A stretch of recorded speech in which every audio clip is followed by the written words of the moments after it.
Well, some new text messages have been revealed and confirmed true by TPUSA, by someone who was on the text message thread, that are talking about Charlie, that are from Charlie Kirk, and showing his very obvious frustration with the Israeli government, not just in loss of funding, but he had also done several high-profile interviews. For example, I believe on Patrick Bet David, where he talks about, frustration or a question about whether or not there was a stand-down order on October 7th.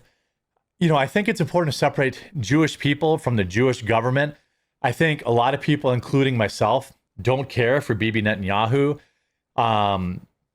But there's a lot of people that live in Israel that don't like Bibi Netanyahu either. I don't like, how he uses America as his attack dog. I don't like the conceited way that he refers to America as doing whatever he wants in videos and things like that.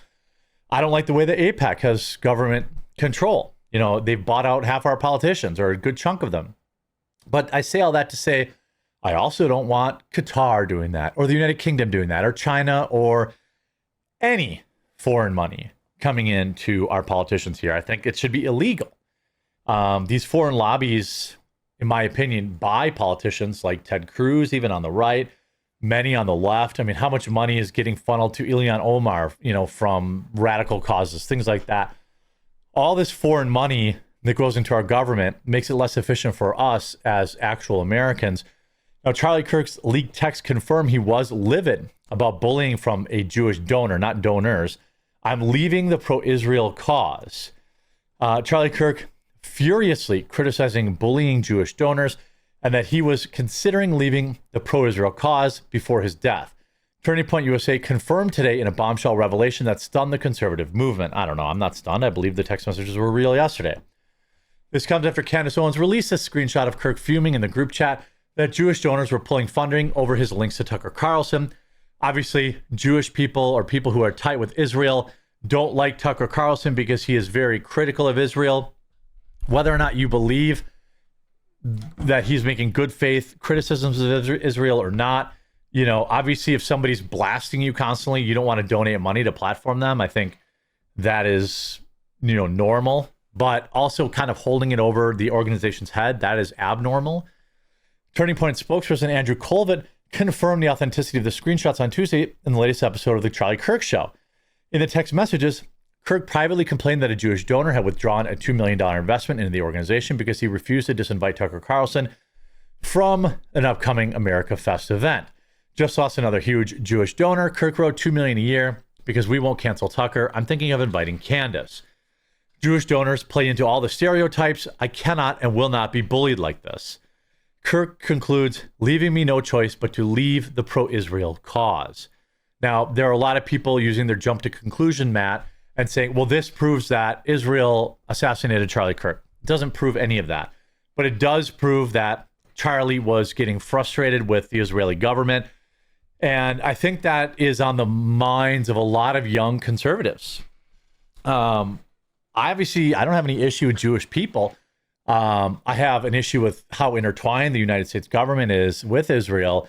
I don't care for Bibi Netanyahu at all. But let's look at the evidence for what it actually is, not make 20 extrapolations into saying, now, because if I go on Twitter, if you go on X and you just search like Charlie Kirk, Israel assassination, you'll see thousands of people saying, oh, well, this confirms that they did it, or now I'm convinced that Israel did it.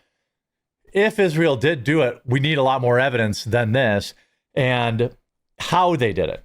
Did they have agents in that Discord of Tyler Robinson? Excuse me, I need a drink of water. We're going to live stream tonight, actually, and address a lot of the questions that these text messages raise, and both say, hey, these questions seem valid, and also probably do some debunking too.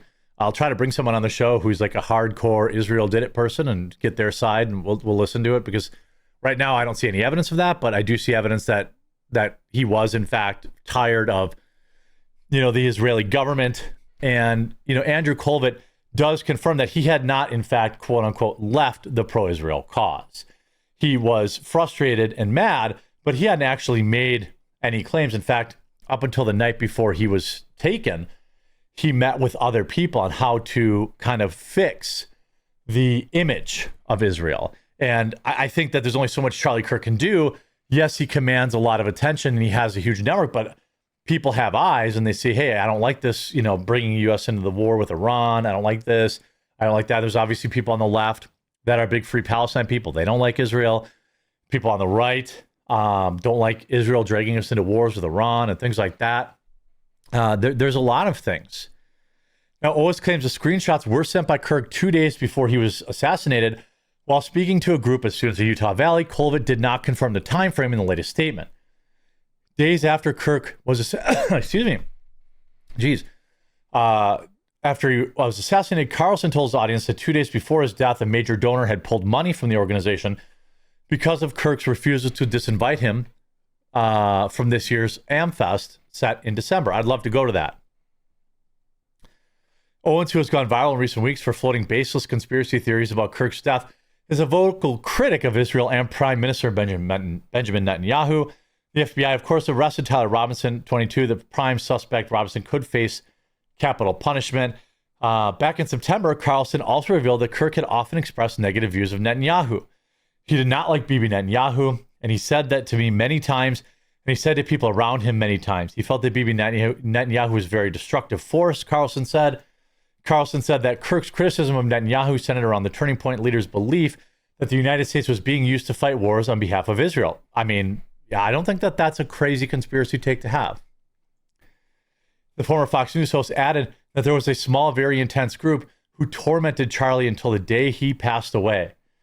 The revelation surrounding Kirk's newfound criticism of Israel comes as a shock because the 31-year-old was seen as one of the leading evangelical supporters of Israel. Now, if we listen to the actual clip, he's not really saying that he did or did not. He said that the texts are real and that he was having some questions, but he did not, in fact, abandon Israel, at least not yet. Charlie was loyal to people that he had shared history with, right? He was asked, I think this may be what you were about to say, Blake. He was asked about Candace before in public, and he would always say, listen, we're friends. He would never say an ill word about her. And if people, tried to force him to do that about Tucker or whatever, he would always be defiant because he didn't want to be morally blackmailed. Exactly. Charlie was loyal to people who had ever been friends to him, whether it was very old donors or just people who had worked with Turning Point. Yeah. And as long as they were not attacking him, he would not air any dirty laundry or, frankly, any disagreements he had with people. He did disagree with Candace on the Israel issue. He disagreed with Tucker on the Israel issue. But he also recognized Tucker had positions they agreed on. Tucker was a useful voice in the conservative movement on many things. And so he invited him to events, and, they were popular events. And so he would react. Sometimes people would just say, yeah, don't invite him, or we're going to, cut off some large donation. And that would make him angry. He would say this, yeah, as you say, this is moral blackmail. And he's this Scottish guy. He's combative. His reaction to that is, the classic, screw me, no, screw you, that sort of thing. He had this, and it's one of my favorite parts. I mean, this is kind of exactly what I thought. But I want to take the start of this show. I want to go to this part. But I want to take, that was a screen grab that I had shared with people. So it is authentic. And I want to go into it because I actually am really excited that the truth is out there.